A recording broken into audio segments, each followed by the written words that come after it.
পবিত্র ঈদে মিলাদুন্নবী সাল্লাল্লাহু আলাইহি ওয়াসাল্লাম উপলক্ষে প্রত্যেকবারের মতো এবারও রাঙ্গুনিয়ার জশ্নে জুলুস অনুষ্ঠিত হয়।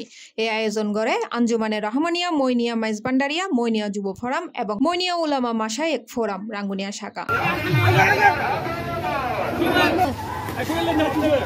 আগস্টের 25 তারিখ সোমবার সকাল 10টায় পোমরা জামিয়া নৈমিয়া তৈবিয়া মাদ্রাসার মাডতুন জুলুস বাইরই কাপ্তাই সড়কত বিভিন্ন স্টেশন প্রদক্ষিণ করি উপজেলা সদরত মডেল মসজিদ প্রাঙ্গণতায় সমাবেশত মিলিত হয়। মইনিয়া যুব ফোরাম কেন্দ্রীয় কমিটির সাধারণ সম্পাদক এবং জুলুসের আহ্বায়ক আকবর হোসেন রুবেল মাইজভান্ডারির সঞ্চালনায় এন্ডে সভাপতিত্ব করে আঞ্জুমানে রহমানিয়া চট্টগ্রাম উত্তর জেলার আহ্বায়ক ওয়াহিদুল কবির চৌধুরী। প্রধান অতিথির বক্তব্য রাখে খলিফা কাজী শহীদুল্লাহ মাইজভান্ডারি। মক্কার জমিনে রহমতুল আলামিন রহমত নিয়ে আমাদের জন্য রহমতুল আলামিন হিসাবে এই দারাদামে এসেছিলেন এবং তখন যেই দিন উনি এসেছিলেন সেই দিনে আল্লাহ এবং আল্লাহর ফেরেশতারা সহ কুলকানিয়াত এই জুলুস করেছেন।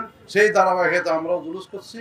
বিশেষ অতিথি হিসেবে উপস্থিত আছেন মাওলানা মিনহাজুল ইসলাম মাইজভান্ডারি, হাফেজ নঈমুদ্দিন মাইজভান্ডারি, আঞ্জুমানের রাঙ্গুনিয়া উপজেলার আহ্বায়ক ও জুলুসের সদস্য সচিব আব্দুল আলী সওদাগর, প্রবাসী সাইফুল ইসলাম, খলিফা রেজাউল করিম, খলিফা রুহুল আমিন মাইজভান্ডারি, খলিফা শামসুল আলম মাইজভান্ডার, আঞ্জুমানে পোমরা ইউনিয়নের সভাপতি আবু মেম্বার, সাধারণ সম্পাদক আব্দুল জব্বার, মঞ্জুরুল ইসলাম, রাউজান উপজেলা আঞ্জুমানের আহ্বায়ক আব্দুল কুদ্দুস, আবু সওদাগর, মাস্টার মোহাম্মদ মুসা, নেজামুদ্দিন, মাওলানা ইকবাল হোসেন মাইজভান্ডারি, মাওলানা মুজিবুল বশর মাইজভান্ডারি, মাওলানা মুর্শিদুল আলম মাইজভান্ডারি, নঈম সওদাগর সহ আরো বতকেও। এই যে সারা বাংলাদেশে মাজার ভাঙতেছে, কিন্তু বর্তমান সরকার বলেছে সেটা আর বিচার হবে।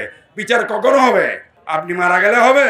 সমাবেশত দেশের বিভিন্ন স্থানত মাজারত হামলা ভাঙচুর তীব্র প্রতিবাদ জানানো হয়। বক্তাওয়ালা হয় প্রিয় নবী হযরত মুহাম্মদ সাল্লাল্লাহু আলাইহি ওয়াসাল্লাম সমগ্র বিশ্ববাসীর লাই সর্বোত্তম আদর্শ শিক্ষাদাতা ও শান্তি, সাম্য ও মানবতার বার্তা লয় আবির্ভূত হইল। আলোচনা শেষে দেশ ও জাতির অগ্রগতি ও সমৃদ্ধি কামনায় মুনাজাতের মাধ্যমে মাহফিলত সমাপ্তি ঘটে। ডেক্স নিউজ, C+ টিভি, চট্টগ্রাম।